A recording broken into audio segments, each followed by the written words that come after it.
एक मुलाकात ऐसी शख्सियतों के साथ जिन्होंने दिया है अपने जीवन को एक नया मुकाम।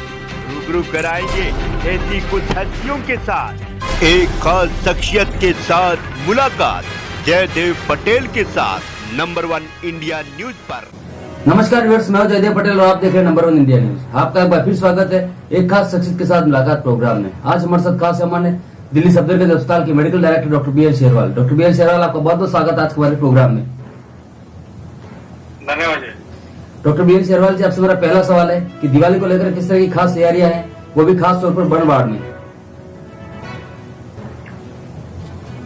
सफदरजंग हॉस्पिटल के अंदर जो बर्न वार्ड है उसके लिए हम 2-3 तरह से इंतजाम करके रखते हैं। नंबर 1 तो बेड की व्यवस्था, जो 20 बेड हमने स्पेशली मार्क किए हैं क्रैकर रिलेटेड बर्न पेशेंट्स के लिए। साथ में उनकी सुविधा के लिए पेशेंट जब आते हैं ताकि हॉस्पिटल में उनको बिना विलंब बिना देरी के जो है बर्न वार्ड में सुविधा मिल सके, तो 5 स्पेशली काउंटर बनाए गए हैं उसके लिए। और उन पे जाके किसी भी काउंटर पर जाकर एक तो रजिस्ट्रेशन होता है, उसके बाद किसी भी काउंटर पर जाकर इलाज के लिए वो पर्चा बनवा सकते हैं और इमीडिएटली उनको सुविधा मिलती है। साथ में दवाइयाँ का इंतजाम किया गया है, क्योंकि दिवाली है, दिवाली के टाइम पर कोई और दुकान शायद ना खुली हो, तो हम कोशिश करते हैं सभी दवाइयाँ हमारे यहाँ से पेशेंट्स को दी जाएं। साथ में जो है मैन पावर जो है हमारे पूरे हॉस्पिटल के अंदर जितने भी जो हमारे इंतजाम है, कई बार पेशेंट्स हमारे एनईबी में कहीं और जाते तो डायरेक्शन स्पेशली उनको कहा गया है कि बर्न वार्ड की तरफ डाइवर्ट हो, और बर्न वार्ड में स्पेशल इंतजाम किए गए। वहां पर हमारी स्पेशली हमारे जो बर्न जो एमसीएच हैं, स्पेशलिस्ट हैं, कंसल्टेंट हैं, रेजिडेंट हैं और सीनियर रेजिडेंट हैं, पैरामेडिक्स हैं, स्टाफ नर्सिस हैं, वो स्पेशली उसके लिए एक्सपर्ट हैं और वो वहाँ पर बेसिकली काफी दिनों से जैसे हर दिवाली पर ये रहता है कि उनकी वहाँ पर ड्यूटी होती है। और आज जो है खास तौर पर 6 से 10 के बीच में 30-32 स्पेशलिस्ट जो है हमारे वहाँ पर रहते हैं और कंसल्टेंट रहते हैं, सीनियर डॉक्टर भी वहाँ पर रहते हैं, ताकि कोई भी किसी भी तरह का अगर आवश्यकता हो वो वहाँ पर इमीडिएटली हम उसको इंतजाम करें। साथ में हमें आई बर्न कई बार होता है, हड्डियों की कई बार प्रॉब्लम होती है, तो वो आई वाले स्पेशलिस्ट और ऑर्थोपेडिक स्पेशलिस्ट और बेहोशी के जो डॉक्टर हैं उसका इंतजाम भी वहीं हमारे जो बर्न वार्ड है उसी के लिए अंदर वो इंतजाम रहता है, ताकि इमीडिएटली वहीं पर जो है इलाज हो सके पेशेंट का। जी डॉक्टर बी एल शेरवाल, अगर किसी को बर्न इंजरी हो जाए तो शुरुआत में घर में ऐसा क्या करे अस्पताल जाने से पहले? बर्न वार्ड जो बर्न इंजरी होती है पेशेंट्स को सबसे पहले इमीडिएटली जो जख्म है उसको ठंडे रनिंग वाटर में के नीचे लगाएं और करीब 15-20 मिनट तक जो है ना उसको कूल डाउन करें। तो वो बहुत जरूरी है कि जब भी पेशेंट्स अगर इंजरी होती है तो इमीडिएटली पेरेंट्स या फ्रेंड्स या रिलेटिव्स को ये ध्यान रखना चाहिए कुछ और मतलब या कुछ और ना लगाए, पहले उसको कूल डाउन करें, पहले उसको ठंडा करें। और अच्छा रहेगा कि ठंडे पानी के नीचे अगर वो 15-20 मिनट तक उसको रखें, वो इमीडिएटली करें। और उसके बाद कोई अगर साफ सुथरी पन्नी या पॉलीथीन की शीट मिल जाए वो उस पर ढक दें, कोई गंदा कपड़ा या कोई और चीजें ना लगाएं।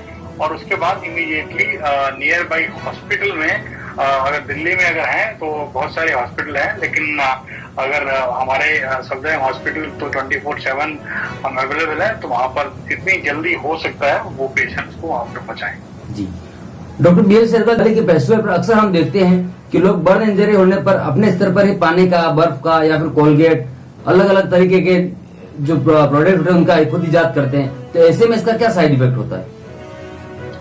एक्चुअली देखिए मैं हमेशा ये कहते हैं जब भी कोई देसी इलाज के लिए कई बार कहते हैं कि ये लगा लीजिए वो लगा लीजिए, उसके कारण क्या होता है कि तो नुकसान हो सकता है कि बर्न इंजरी उल्टा बढ़ सकती है। साथ में कई बार जब हॉस्पिटल में आते हैं तो हमारे डॉक्टरों को वो एग्जामिन करने में प्रॉब्लम होती है और कितने डीप बर्न है ये करना संभव नहीं होता।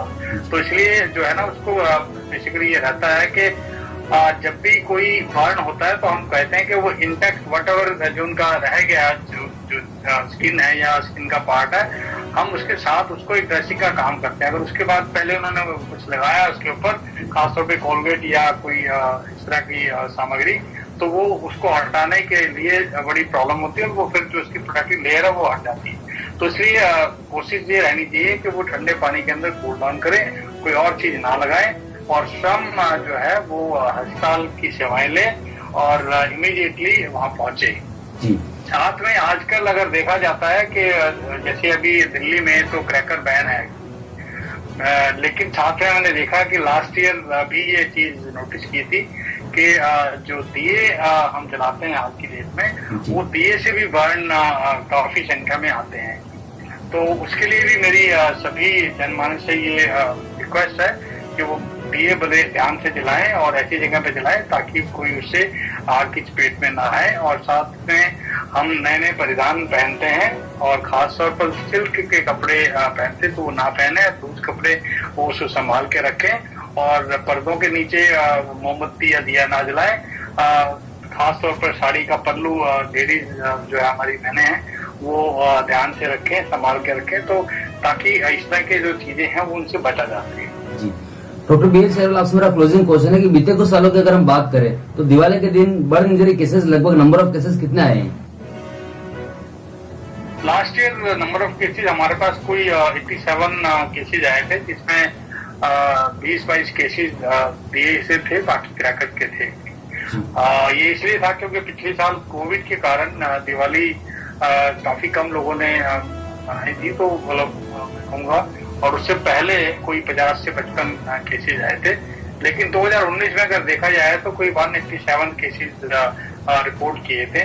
तो इस बार हम यही प्रयास करेंगे कि लोगों में जागरूकता बढ़े और इसीलिए हमने अपने लगातार हम लोग जागरूकता कार्यक्रम हमने किया है हमारे ओपीडी एरिया में भी और एक दो जगह और, ताकि लोगों को, जितने लोगों तक हम ये मैसेज पहुंचा पाए कि जब पहली बात तो पटाखा दिल्ली में बैन है, वो नहीं चलाना है, और अगर दिया भी जलाना वो भी ध्यान से जलाना है और कोशिश करनी है कि हमें शांति प्रिय प्यार से हर्षोल्लास से दिवाली मनानी। जी डॉक्टर BL सहगल, आप नंबर की समय निकाला उसके लिए आपका बहुत बहुत धन्यवाद।